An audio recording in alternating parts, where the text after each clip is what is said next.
Okay, I think we can start. I'll start first by introducing myself. My name is Senem Aydın-Düzgit. I am a professor of international relations at Sabanci University in Istanbul and also a senior scholar and academic affairs coordinator of the Istanbul Policy Center. I'm also currently based in Berlin as a Weizsäcker Fellow at the Robert Bosch Academy. And today, in this panel, we're going to be talking about Turkey 6 months post-election phase. So Turkey has their elections in spring, as I'm sure most of you know. And so we've had a couple of months now after the elections that we can also have a clearer idea of where the country is going, what its domestic politics seem to be going, where it's heading, where its foreign policy is heading, especially given the foreign policy turmoil in Turkey's and the European Union's wider shared neighborhood in both the East and the South. So hopefully we'll have a chance today to discuss all of these issues with a stellar panel of 3 of my colleagues. One colleague, Galip Dalay, could not be with us today. He's just had a baby yesterday, so he could not join. It would have been wonderful to have him with us, but unfortunately, he couldn't join us. So what we're going to do today, I'm going to start first by Ayse Bingöl Demir, who is the head of the Turkey Human Rights Litigation Support Team. He was a human rights lawyer. We'll start with her because we'll start with the domestic state of affairs in Turkey right now. And then we'll move to Hürcan Asli Aksoy, who is the director of the Turkey program, CATS, Center for Turkey in the World program at SWP in Berlin. So she'll be talking more about Turkish foreign policy, particularly in the Middle East, given the current boiling war between Israel and Palestine and other issues. And then finally, we're going to have Professor Fuat Keyman, who is both a professor of international relations at Sabanci and also vice president of Sabanci University and also the director of the Istanbul Policy Center. So without further ado, since we're not going to have too much time, we'll start with around 5 to 10 minutes max, and then hopefully open the floor to discussion and comments. So the floor is yours. Thank you very much. Thank you very much for the organization of this important panel. It's a pleasure to be here with you and with my fellow panelists. So the current domestic human rights affairs in Turkey, it's not an easy topic to discuss because it addresses several serious systemic human rights issues that the country has been facing for a long time and actually brings us to the question of Turkey's relations with Europe, European Union, Council of Europe, and other international actors as well. As we all know, Turkey's current state of relationship with the EU, European Council, European states are quite turbulent, and one of the reasons for that is actually the current state of human rights, democratic institutions in the country, and the rule of law. As we know, the European Union has some core values that it would expect the member countries, candidate countries, to meet. They are referred as Copenhagen criteria, and for a country to be a candidate country for membership to the EU or starting accession negotiation with the EU or to become a member to the EU, the country has to have strong established democratic institutions, a strong protection and promotion of human rights, and a very strong rule of law principled foundation. Turkey is struggling through all of these aspects, as we know. And when it comes to talk about specific issues the country face, I generally address 2 different sources of information. One of them is the EU's annual progress reports about Turkey. Another one is the cases pending before the Council of Europe's Committee of Ministers, pending implementation by Turkey. They are very relevant. As we know, Council of Europe and the European Union, they are different institutions, but they do have strong interrelations. There is a parallel between them, the institutions, and the countries like Turkey. And in those progress reports and the cases pending implementation, judgments of the European Court of Human Rights, pending implementation gives us a picture of the current most pressing human rights issues in the country. And it starts, of course, with the state of democratic institutions in the country, the state of governance, whether there's separation of powers, whether there's a systemic and strong checks and balances over the power holders in the country, whether or not there is an independent and impartial judiciary in the country. We have a kind of spectrum of issues related to all these problems. And also we have strong and serious issues around the way the elections are being held in the country. We made a reference to the May elections, recent elections. Of course, the result of it has been the current government holding on to the power. But whether as international observers of the elections shared publicly, the elections in Turkey were not fair. So the result of the election was actually partially related to that as well. On the other hand, we have a very serious issue of shrinking civic space. What we mean by that, the civil society organizations, human rights organizations, human rights lawyers, human rights defenders cannot effectively continue their work, be free from hindrance or free from any prosecution, retaliatory actions targeting their actions. Same goes to the opposition politicians as well. I am sure that many of you have heard the case of Osman Kavala, a human rights activist, a civil society leader in Turkey, who has been in jail for more than 6 years. On the other hand, we have the cases of Kurdish opposition politicians. We have Selahattin Demirtas, Figen Yüksekdağ, Gülten Kışanak, Sebat Tuncel, very prominent figures of the Kurdish opposition who have been in jail for more than 7 years now.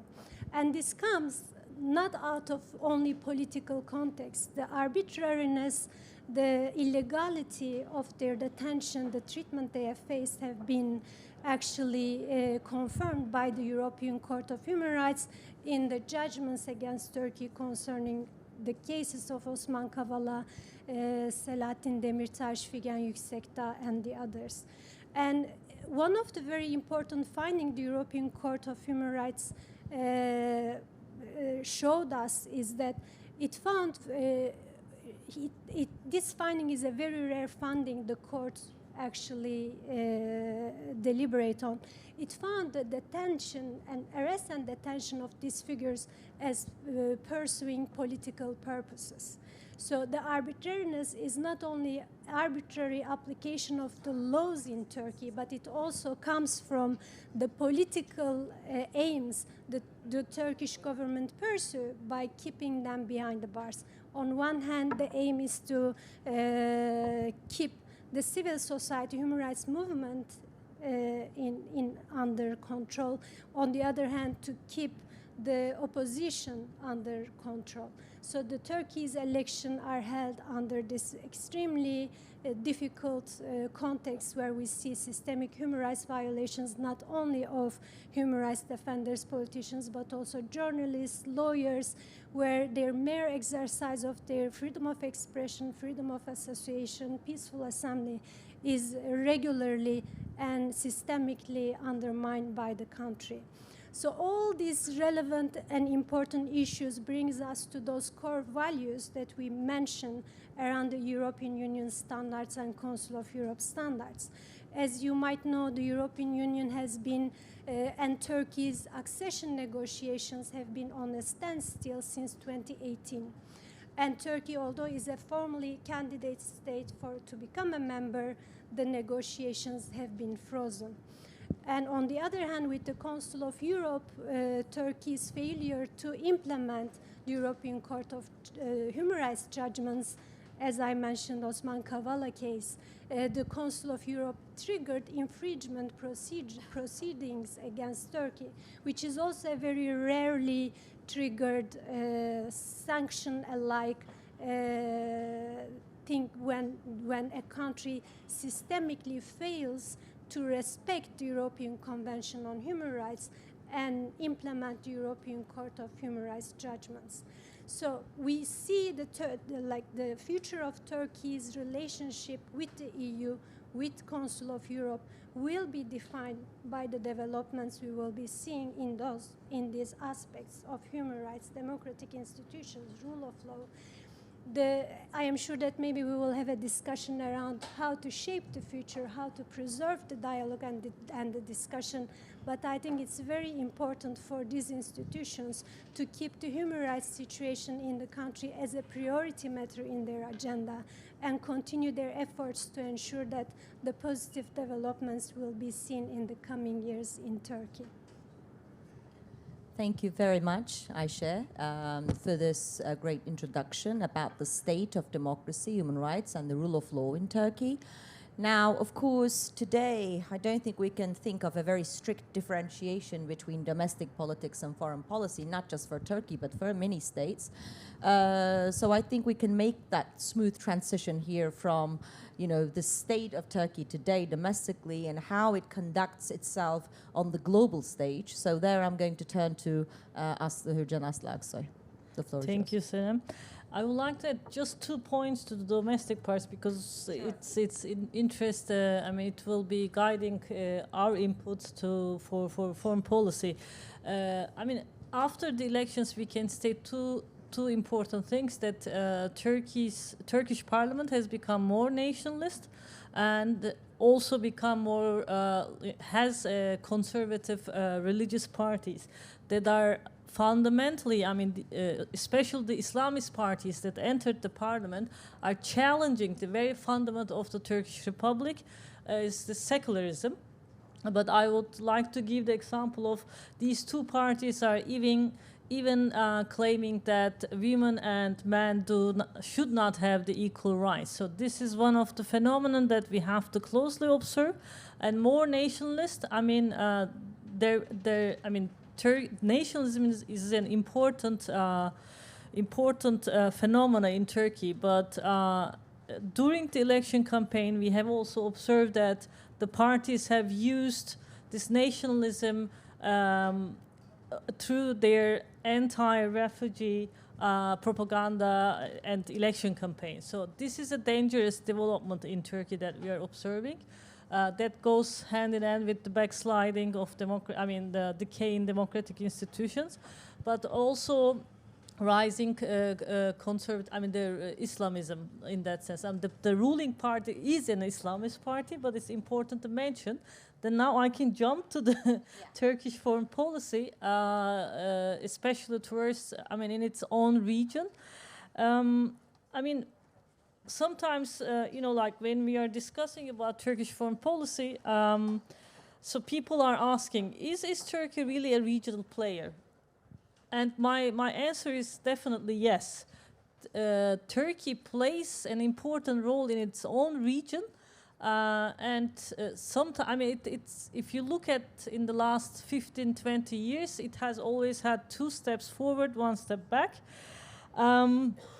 And this is actually not a phenomena that is only seen in Turkish foreign policy. Rather, we see lots of middle powers, such as Saudi Arabia, United Arab Emirates, or Turkey, that are kind of trying to become very important on their own, within their own geography. So we have also seen that they are not necessarily aligning with the Western powers. We have seen, very clearly in Russia's war against Ukraine, because these countries did not necessarily supported and sided with the Western allies. And we also see it in India or in South Africa that are being critical towards the Western allies. But Fuat Hoca will talk about it more. For Turkey, I mean, it has become more anti-Western, although Turkey is a member of NATO, is a candidate country of the EU, is in OECD. But we have seen in the last 10 years that Turkey has expanded its military presence in the region. As you all know, Turkey is militarily present in Syria, in Iraq, in Libya, and deployed its navy also in Eastern Mediterranean, and purchased also S-400 missile system from Russia. These are the newest developments, but Turkey has, I mean, Ankara has realized actually in 2020 or beginning of 2021 that it makes the country isolated, both politically and economically. Therefore, we have seen that the political elites in Ankara were trying to mend the ties with the West because at the same time the economic crisis was deepening within the country. And when EU has threatened Turkey with sanctions, Ankara has curbed its gunboat diplomacy, actually. But, you know, like Turkey was really pushed to normalize its relations also with the countries of the region that I mentioned, Saudi Arabia, United Arab Emirates. There has been several conflicts between the actors, and even with Israel. The motivation is clear because the economic situation is dire and there are economic reasons. Turkey has running economic relations with all the mentioned countries. And the second one is the geostrategic. Because all these countries are well aware of the fact that the US was kind of withdrawing from the region and they were kind of taking place, and the conflict did not really pay off for none of the countries included. And there was also a normalization between Turkey and Israel, but the recent cycle of war in Gaza has revealed the limits of Turkey's foreign policy in the Middle East.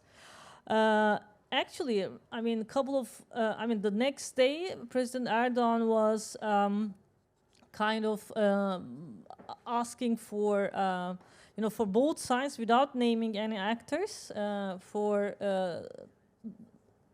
downing the conflict. But we have seen, I think that was last weekend, he clearly sided and he said that he sees Hamas as freedom fighters. So, but at the beginning, there is an attempt to mediate between Israel and Hamas. But we see that Turkey does not have any influence on Israel, neither does the US, as we also see, but nor on Hamas, actually.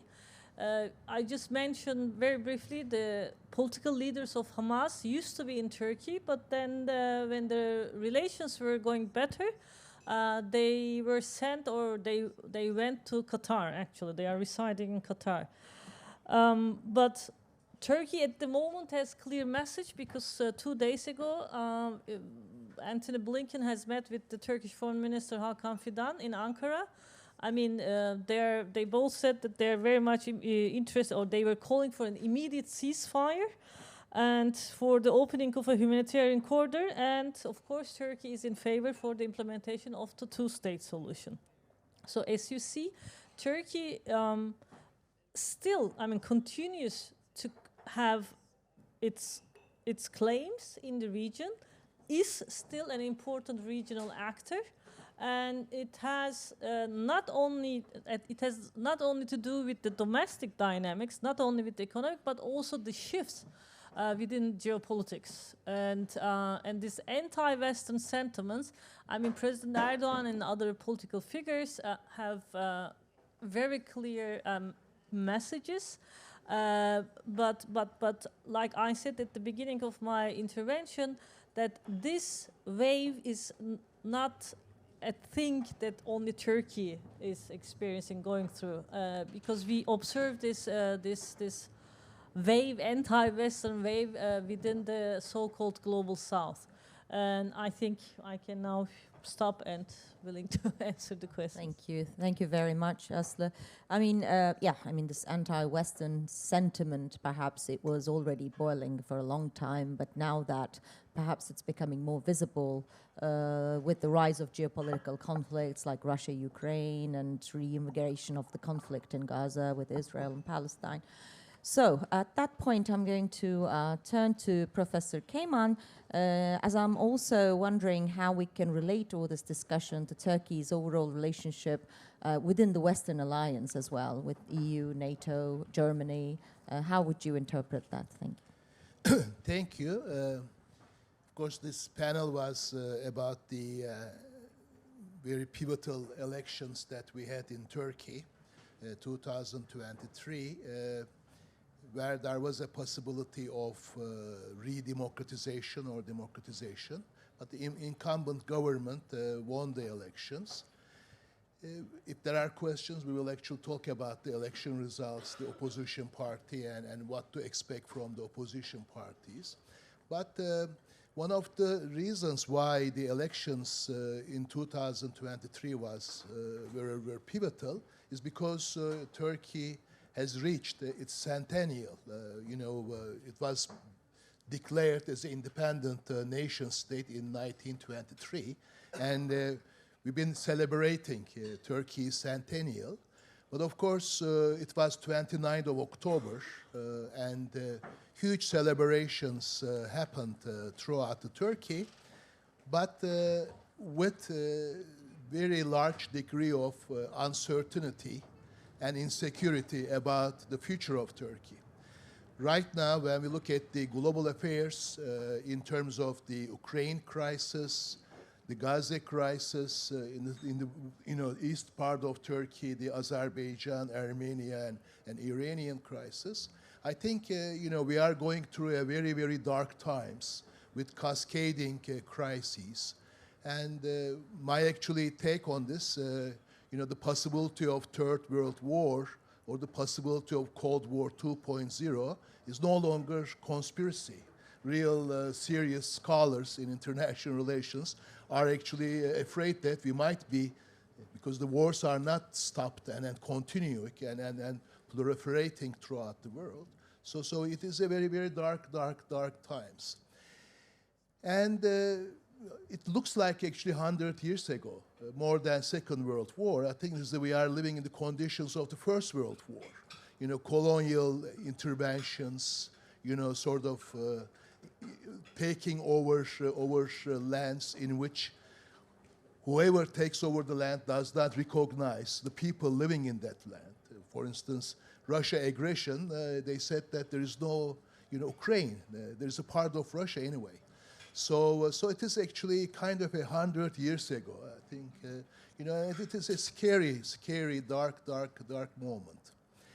And in Turkey, we actually are a bit concerned about the future of Republican modernity. As Asli said, that we don't know whether we are going to democratize Republican modernity or we are going to have what can be called conservative modernity, in which the idea of family, the idea of deliverance, the idea of being strong replaces rights and freedoms of individuals. And recent assault on LGBT in the name of promoting family as a main vehicle of social cohesion is a very illustrative example of how conservative modernity operates. But at the same time, in this actually dark times, we are insecure and uncertain about the future, both in Turkey and in Europe, all over the world, because the order in which we operate is coming to an end. The post-war liberal order is no longer actually able to frame and shape the rules of the game. My favorite academic and Marxist, Italian Marxist, Antonio Gramsci, 100 years ago, put it laid down very, clearly that the old is dying, the new is not born yet. In this kind of interregnum, all the morbid things happen.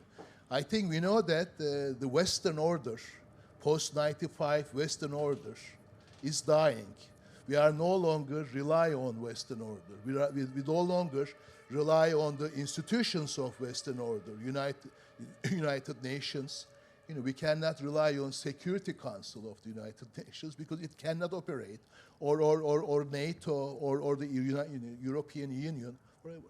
But also the norms of the international order is actually kind of, the existing norms are not operating.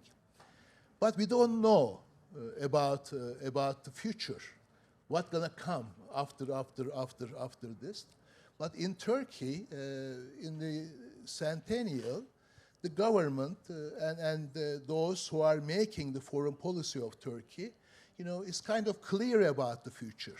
That right now, maybe it is not the interregnum, but the new is being born, in the form that we are living in a post-Western international system, in which the Western powers are no longer able to frame and shape, and there are new actors, beginning with China, then India, Russia, Turkey, South Africa, Saudi Arabia, because this post-Western order is a multipolar system in which middle powers or rising powers, emerging powers, not only Turkey, but also Brazil, also, you know, sort of Mexico, also India, they like what is called, what Atatürk 100 years ago called, is kind of active neutrality. That you know, we are no longer pursuing the norms of the West, but we could actually pursue our own interest on the conditions where we actually deal with the situation. For instance, more than Turkey, my very illustrative example is Brazil and Mr. Lula. After its election, we were actually thinking about that Brazil is going to go for democracy. Probably it will go for democracy, but one of the first places Mr. Lula visited was China, and said that actually in terms of the Ukraine war, in terms of how to deal with Russia, he is no longer, you know, sort of pursuing the West, and he is going to take a, you know, active neutrality position. He repeated that in G20 in India, and next year G20 is Brazil, and he is going to invite Mr. Putin to actually Sao Paulo, and said that Mr. Putin will totally be South. So in this sense, post-Western order with multipolarity allows countries like Turkey to actually take a strategic position. On the one hand, maybe active neutrality, but on the other hand, what they call strategic autonomy, that Turkey should not have a strategic vision in terms of its anchor with the West, with EU, with NATO. And as a matter of fact, you know, it is a weak anchor with the Western institutions, but still staying in the West in a very flexible alliance way in terms of the interests of Turkey. And if you are interested in Turkey-EU relations or the EU and EU's future, I think in that context, everybody gets bothered by transactional relations. You know, I will give you this, I will get this from you. But these guys actually accept that transactionalism goes very well with post-Western world, with multipolarity, and in the interest of the countries, especially emerging powers, as Asli said, regional powers, that could continue their own interests in the name of strategic autonomy. We actually see it in a kind of a militaristic way in Syria and Iraq. We see it in a broker, mediator way in terms of the Ukraine war. And sometimes it might fail. See in terms of the how to actually deal with the Gaza situation, Israeli-Hamas conflict, and as Blinken in Turkey said that Jordan and Egypt and Turkey might play a crucial role in actually dealing with the hostages. Turkey might seem to fail in Israel, but Turkey might be needed in the Karabakh and Azerbaijan-Armenian front. So in this sense, it is a very, you know, case-to-case, functional and instrumental way of dealing with international relations. But however, my last point is this. When you actually look at the world this way, both in Turkey and in terms of Turkey's future modernity, and it's definitely, generally speaking, it's its future, but also the future of international order, global order. What is put aside, unfortunately, is anytime security or economy, but democracy, human rights, rights of environment, rights of the earth. So in this sense, I am very concerned about the future of Turkey and future of the world in terms of to what extent we are going to envision it in terms of living together based on rights and freedoms, or some kind of democratic secularism rather than conservative modernity. I actually, with my academic career, a couple of times, I don't know how many you guys know Samuel Huntington, The Clash of Civilization. You guys know, right? Samuel Huntington, The Clash of Civilizations. You know, when you read Clash of Civilization, Samuel Huntington named two countries as torn country in this clash. One is Turkey, another is Mexico. And every time he came to Turkey, we had actually meetings together, and he said that these Europeans come from the Christian culture, never accept Turkey as a full member of the EU, don't go for Europe, be actually the leader of the rest in terms of the Islamic world, everything. But of course, at that time, the secular governors of Turkey didn't like it because they want to be in Europe, they want to be strategically anchored to Europe. But right now, Huntington turned to be accepted by the existing government, saying that, you know, yes, we are living in a post-Western world in which Turkey is not supposed to be torn, but could be a leader of a part of the world, which could be actually Middle East and North Africa. And my regional power position and my pivotal power position make me actually a global actor. Accept me, integrate me, I will be the player of the game in terms of security, in terms of energy, in terms of food security, corridors being brokered and everything. But in terms of the missing element in Huntingtonian dilemma, that I call it, is democracy, rights, and freedoms, especially if you are a woman, if you are different, if you are coming from different identities, it makes a difference in terms of what is happening in Gaza right now, what is happening in Ukraine right now, what is happening in different parts of the Turkey right now. But at the end, in the centennial, Turkish governors accepted this, or at least solved the Huntingtonian dilemma, not to democratize, but rather actually to be going for the leader of the part of the rest as a pivotal regional power in this post-Western multipolar world. Thank you. Perfect, Professor Keyman. Thank you so much. So we've gone this full circle from domestic politics, foreign policy, and the general broader outlook of Turkey, at least the current Turkish governing elite, on the world order and how Turkey should position itself within it. Now, we have about 13, 14 minutes for Q&A and discussion. So if there are any questions or comments, if you could introduce yourself also, that would be great. Yes, please, the gentleman at the back. Yeah. Social scientist, my question is, how much power does the Turkish government have in Germany, in Turkish communities? And what effect are they having on political movements and demonstrations that are beginning to develop here in Germany? Thank you. I think we'll collect a few. So, does anybody else with? Yes, please. So, my name is Amit. If you could wait for the mic. Yeah. My name is Amit Kumar. I'm research scientist in Dresden. Okay, so my question is, like you mentioned that like your current government has been telling that Hamas is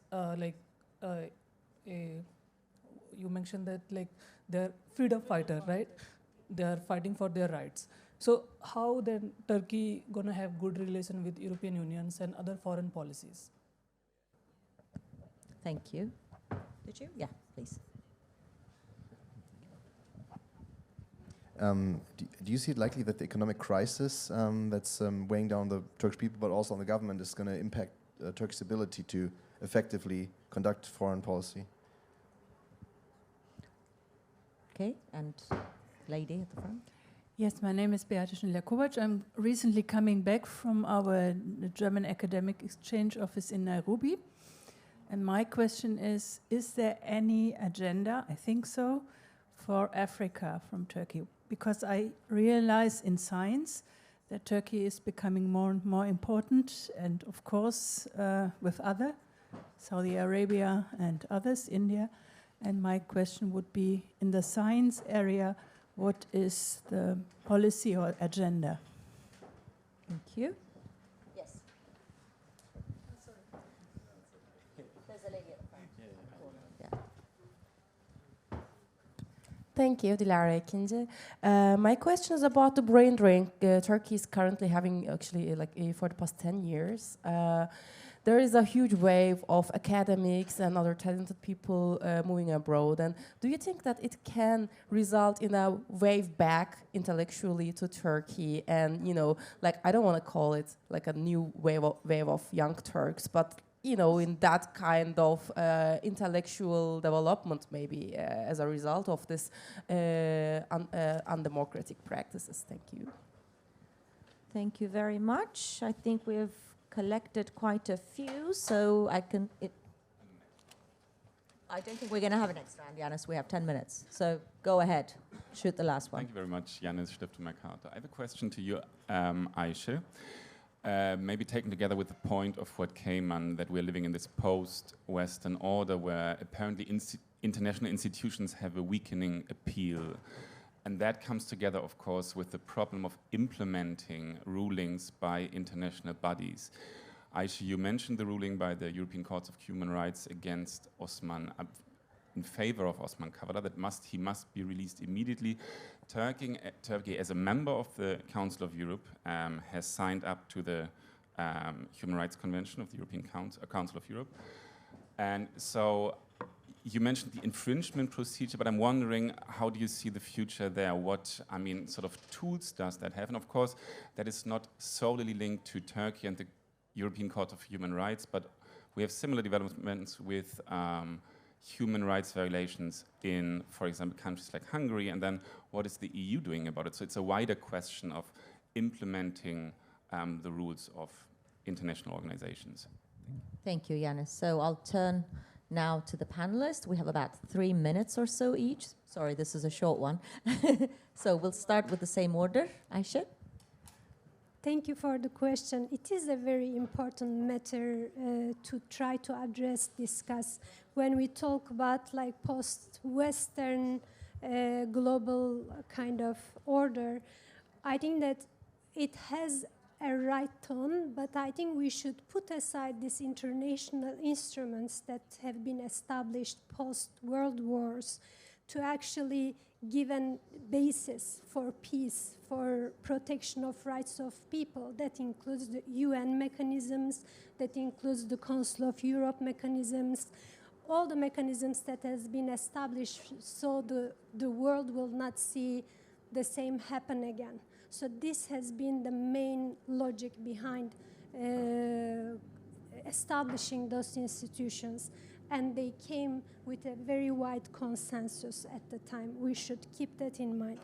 And on that note, I think existence of these institutions is important, but of course, enforcing the principles and rules of those institutions is important. For the Council of Europe level, the Council, the Committee of Ministers triggered the infringement proceedings. There are other steps to be followed, to be established, because the Council has a statute.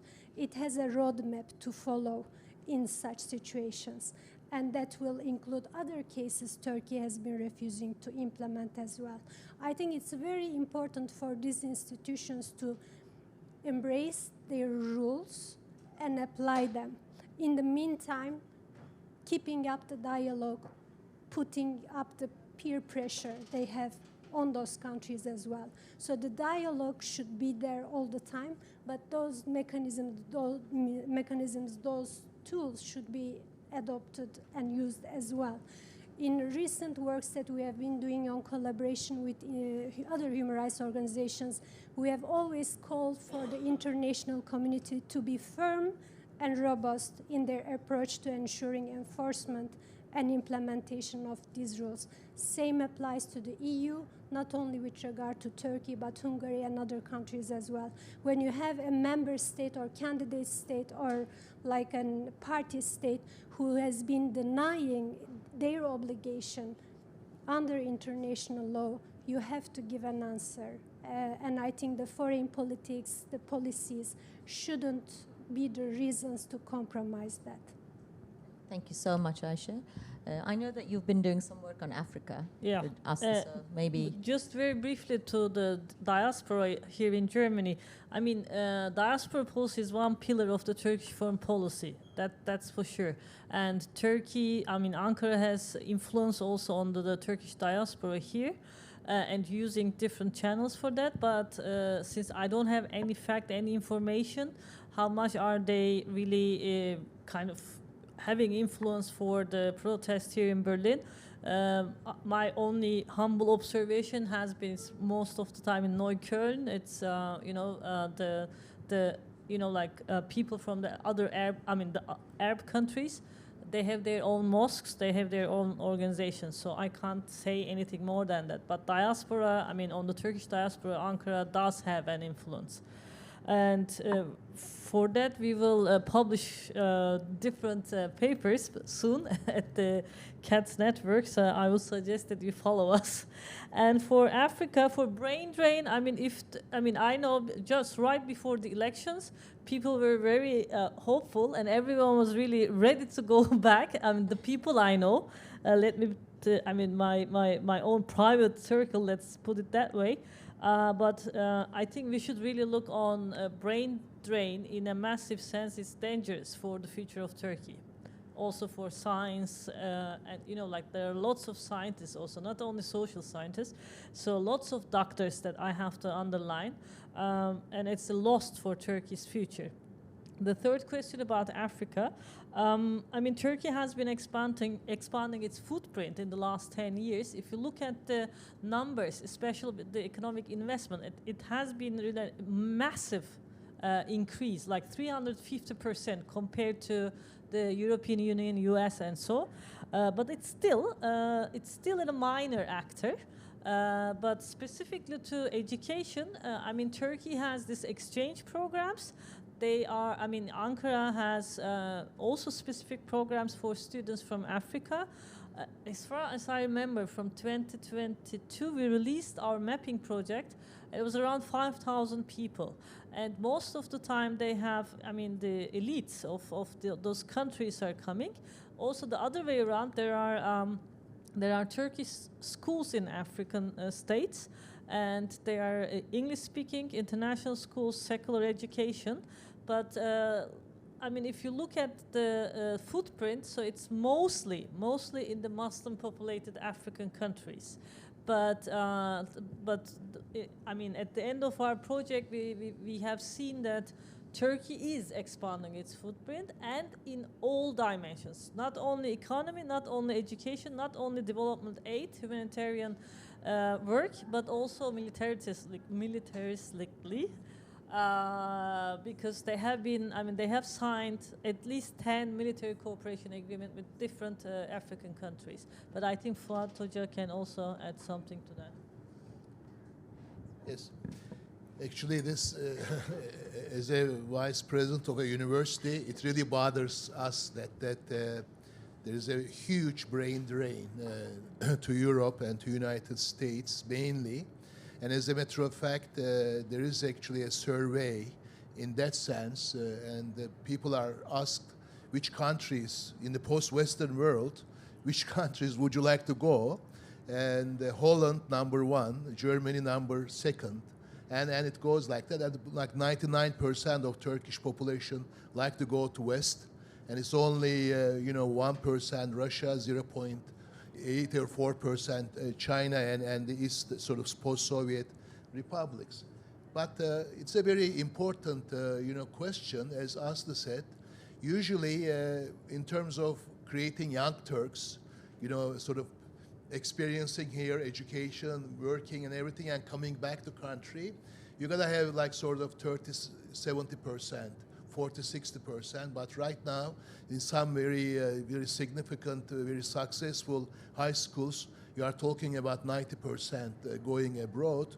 Some successful areas, even in techno-nationalism, the national defense industry, huge actually numbers are going to Holland and the other parts of Europe. So in this sense, we are losing our future. So Daron Ecemoğlu has a good work actually on this, and Turkey is actually kind of risking, jeopardizing its future. But in that case, actually, when people are asked why you are not coming back or why you prefer, I mean, rule of law comes first rather than actually economic benefits. Similarly, your question, after the election, the government made a very important move forward by changing the top governing structure of the economic ministry, internal affairs, and foreign policy, with the new ministers, and then more emphasis on institutionalization and institutional-based decision making, and the ministers are sort of traveling around the world.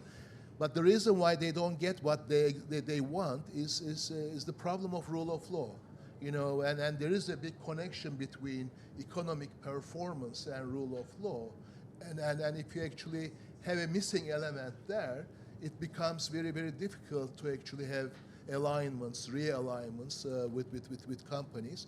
I used to go to Nairobi, and we did actually Istanbul Police Center. We did work actually on Africa as emerging countries. It used to be better, it's more humanitarian. As a matter of fact, Turkey, proportionally speaking, #1 country in development assistance. But nevertheless, because of the Syrian refugee crisis, most of the money going to the refugee, and Africa right now is more discursive in the sense of justifying Turkish foreign policy as a strategically autonomous actor in post-Western world, dealing with the different areas, and Africa serves that one. But I pay attention to Africa too.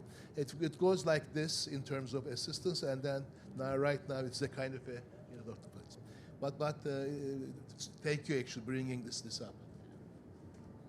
Okay, and I think our time is up. We're right on time. So thank you very much to our speakers for a great discussion, and to all of you with your constructive comments and active participation. So I declare the session closed. Thank you.